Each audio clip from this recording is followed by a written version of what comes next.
Hello everyone, I'm Dr. Rakesh Diwan, practicing physician and chest specialist in Trinagar, North Delhi.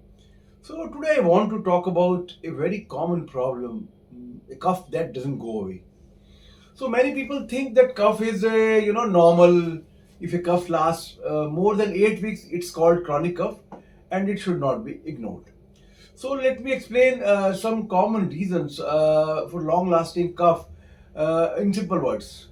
Well, number one, asthma or allergy. In some people, cough is the main symptom of asthma, and they may not have a wheezing, but still keep coughing, especially at night or early morning.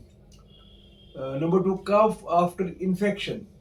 After cold, flu, or viral infections, the cough may continue for some weeks because the airway remains sensitive.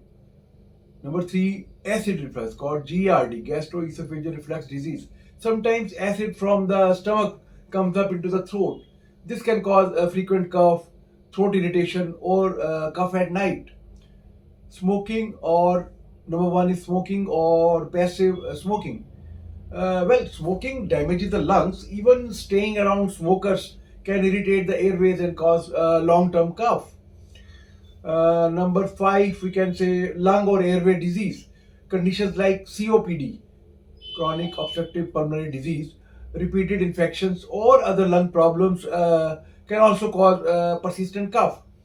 So, if your cough is lasting more than 8 weeks, disturbing your sleep, associated with breathlessness or chest pain, or blood or sputum, please consult a chest specialist. Early diagnosis helps in correct treatment and fast reliefs. Thank you. And remember, long lasting cough always needs proper evaluation. Thank you very much.